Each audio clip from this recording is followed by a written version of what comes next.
Bonjour Manouya, aujourd'hui je reçois Mylène Raveino qui vient nous parler d'un film.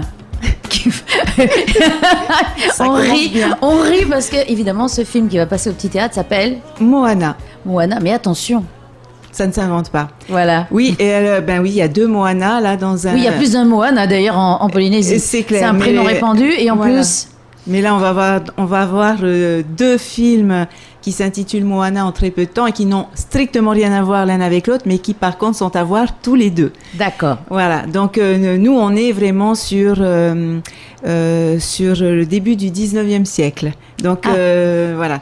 Alors c'est un film donc que la Maison de la Culture en partenariat avec la DCP, l'association de diffusion de la culture en Polynésie, qui nous présentons donc ce film Moana dans le cadre de Histoire d'Océanie. Alors c'est un film de fiction. C'est un docu-fiction. Voilà. Alors, on a fait le tour, on va dire, avec le concept de Cinématamois, parce que l'ICA n'existant plus, on n'a plus la possibilité maintenant de faire des transferts, en fait. Par exemple, de Super 8 que des gens pourraient encore avoir chez eux sur c'est fichier fini, ça, il n'y a plus de possibilité. Non. Du coup, on a vraiment utilisé tout le fonds en fait qui existait, qui avait été transféré. Donc maintenant, on est parti, on s'est dit bon voilà, qu'est-ce qu'on va faire et en fait, on est parti sur une nouvelle idée, c'est-à-dire qu'on reste sur le principe du film ancien. Mais on touche à toute l'Océanie. Donc on n'est plus que sur Tahiti et Moorea. Enfin, Tahiti et les îles, pardon. Et donc là, Moana, c'est un film qui a été tourné entre mai 1923 et décembre 1924. Ce sont donc des images exceptionnelles parce que je pense que c'est probablement le seul film qui a été tourné dans cette région du Pacifique, au Samoa occidental. Ah voilà, ça se passe au Samoa. Voilà, ça se passe au Samoa occidental, dans une petite île qui s'appelle Suva'i. Et donc les images ont été tournées par Robert Flaherty et son épouse Frances Flaherty. En fait, Robert Flaherty est surtout connu pour avoir réalisé le film Nanook of the North, qui était un film sur un Esquimau. Oui, c'était un peu plus frais. Voilà, c'était nettement plus frais. Et en fait, ce film Nanook, qui est sorti, je crois, en 1922, a eu un succès mondial. Et je pense que les Flaherty ont gagné de quoi en fait ne pas travailler, en tout cas pendant 2 ans. Et ils sont partis au Samoa occidental et ils ont passé là-bas 2 années. Et donc ils sont sur une petite île, Savaii, dans un village qui s'appelle Safune, je crois, au Samoa occidental. Et là, en fait, grâce au chef du village, grâce à la fille de ce chef, qui a connu, qui était très amie avec Robert Louis Stevenson, les portes du village leur sont ouvertes. Et donc, ils s'installent et ils vont en fait observer. Ils vont faire un peu d'anthropologie. Voilà. Mais pendant des mois et des mois, en fait, ils font rien. Ils observent, ils étudient, ils regardent les us et coutumes de cette population qui en fait vit en harmonie parfaite avec son environnement naturel et sans aucun contact avec la civilisation moderne. Voilà, mis à part ce couple-là Ils sont là et voilà. Et donc au bout de quelques mois, il y a des liens qui se sont formés, tout ça, et ils vont filmer en fait le quotidien de ces gens. Et en fait, c'est un docu-fiction.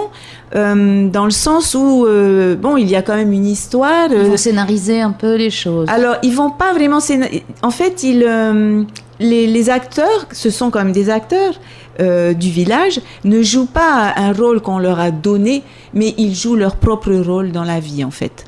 Donc les Flaherty ont filmé ça. Ça donne un docu-fiction qui est exceptionnel parce que des images de 1923 du Pacifique, c'est très rare. C'est parlant. Alors, au départ, bien sûr, le film est muet. Voilà, c'est la question, parce qu'il me semble que c'était... Voilà. Le film est muet, le film qui est présenté, la première fois qu'il est présenté, c'est à New York, en 1926, et il est muet. Et puis, les Flaherty ont une fille qui s'appelle Monica. Et en fait, Monica va retourner dans le même village, donc à Suvaï, au Samoa occidental, en 1975. Et là, elle est accompagnée d'un cinéaste aussi, et ils vont enregistrer une bande son synchrone qu'ils vont mettre sur les images muettes rigolo, ça, de oui. leurs parents. Ah, c'est extraordinaire ça. Et Oui, alors, donc c'est les enfants de ceux qui ont été filmés. tout à fait. Et alors, c'est cette version donc qui date de 1980. Enfin, la prise de son a été faite en 80. Le film sort en 81 et s'appelle du coup Moana with Sound, Moana avec du son. Et le film est présenté donc pour la deuxième fois, cette fois-ci à la Cinémathèque française de Paris en 1981, avec cette première bande son. Et puis, ce qu'il y a d'incroyable quand même dans cette histoire, c'est que l'arrière-petit-fils de Robert et Frances Flaherty, lui-même aussi dans le monde du cinéma, retravaille, remasterise, restaure le film à nouveau et remasterise la bande-son en 2014. Donc, Ah oui, là, c'est un vieux film. À chaque fois, on l'a Ouais. repris. Ouais. Voilà, c'est...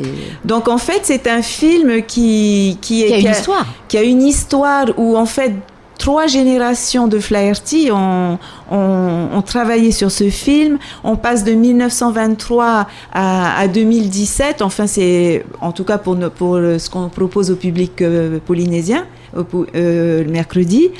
Et c'est bon, voilà, plus de 91 ans plus tard, en fait, on peut à nouveau regarder ce film et toujours dans de meilleures conditions, en fait. Donc là, c'est en français ou en anglais?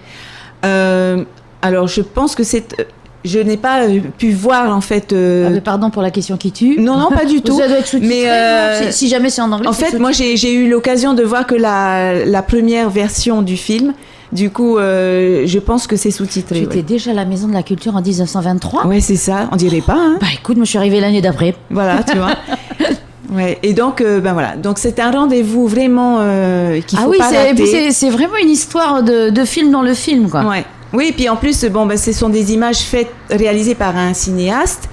On n'est pas dans les images amateurs qui peuvent être très sympathiques. Mais qui avaient leur poids et leur Voilà, leur on voit bien que il y a des très belles des jeux de lumière. Voilà, c'est en noir et blanc bien évidemment, mais il joue beaucoup avec la lumière, la luminosité, avec les corps. Il y a une très belle séance de tatouage qui est faite, et puis tout est filmé vraiment dans le on prend le temps de filmer dans le détail et on peut carrément voir comment il réalise un piège à poisson ou quelque chose. Voilà, c'est un vrai bijou. Oui. Un bijou à ne pas rater. Donc mercredi. Ouais. Alors c'est mercredi. 2 séances. Hein. Voilà, mercredi 19 avril. 2 séances, une à 18h et une à 19h30. L'entrée est libre, bien sûr. C'est le même principe que pour Cinéma Tamoua. C'est au Petit Théâtre de la Maison de la Culture.